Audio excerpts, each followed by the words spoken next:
जय श्री कृष्ण। कर्म आखिर क्या है?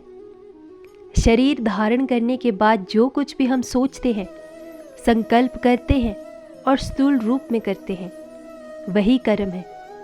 जैसे ही आत्मा मन मस्तिष्क में प्रवेश करके संकल्प करना शुरू करती है, वहीं से कर्म बनना शुरू होता है।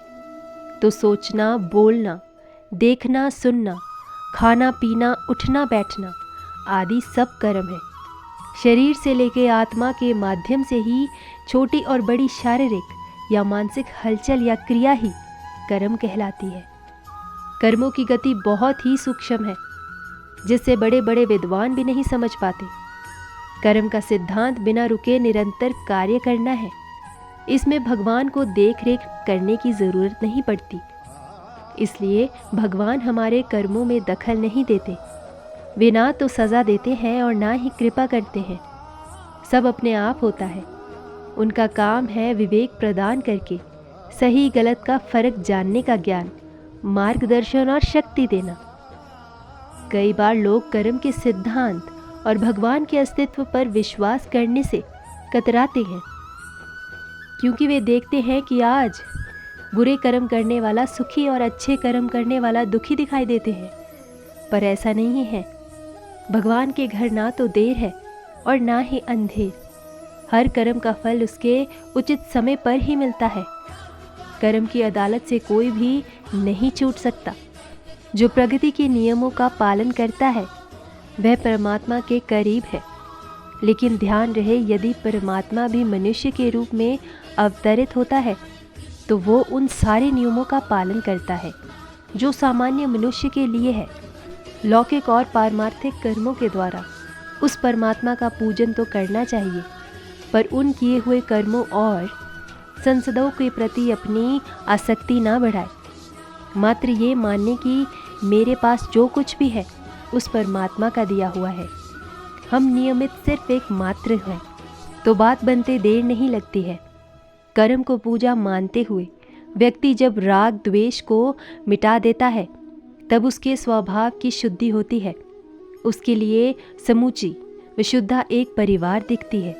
उसका हर कर्म समाज के हित के लिए होता है। साधारण तौर पर हम कह सकते हैं कि कर्म किए बगैर व्यक्ति किसी भी क्षण नहीं रह सकता है।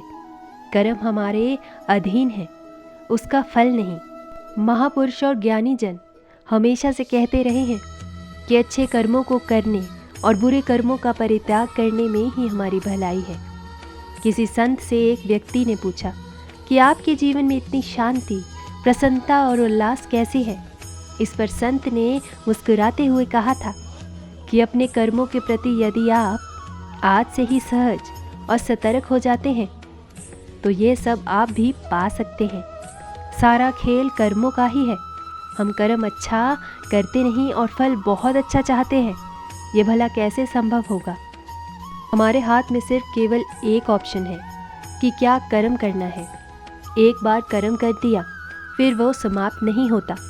और आत्मा का पहला कर्म है संकल्प। एक बार संकल्प किया तो फिर वह मिट नहीं सकता। अच्छे कर्म का फल भी मिलता है और बुरे कर्म का फल भी मिलता है। दोनों के खाते अलग अलग हैं। जब तक बैलेंस शीट बराबर नहीं होती, जन्म और मरण का कर्म चलता रहेगा।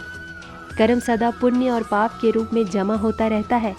जैसे बीज एक खेत में डाल दिया जाए तो फिर उसका फल मिलता ही है। बीज बोना या ना बोना केवल यही हमारे हाथ में है। कर्म केवल स्थूल विचार नहीं है, बल्कि हर पल हम जो सोचते हैं, हमारे विचार व भावना भी कर्म ही होते हैं। उनके भी फल होते हैं।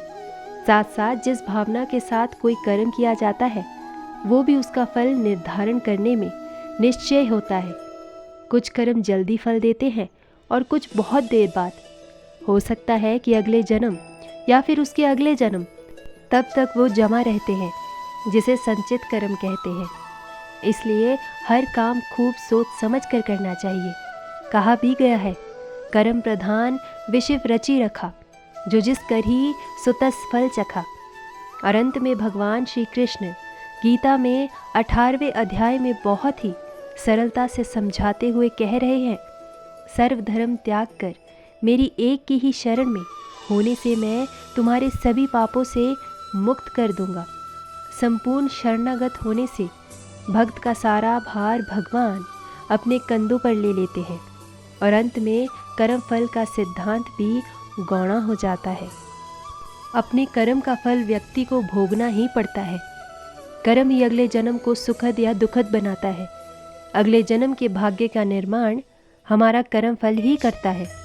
यदि हमारे कर्म अच्छे हैं तो शुभ फल मिलेगा, अगर कर्म अच्छे नहीं हैं तो अशुभ फल मिलेगा। अगर आप खुश रहना चाहते हैं तो कर्म करो और धैर्य रखो। धैर्य बहुत ज़रूरी है और तभी फल का आनंद मिलता है। कच्चा फल तोड़कर वो किसी काम का नहीं रहता। अचार ज़रूर डल जाता है लेकिन उसमें भी वक्त लगता है। तो बात यह है कि सारी खूबसूरती कर्म में ही है। कर्म के कारण ही परिवर्तन है और परिवर्तन से ही जीवन चल रहा है। धन्यवाद। जय श्री कृष्ण। राधे राधे।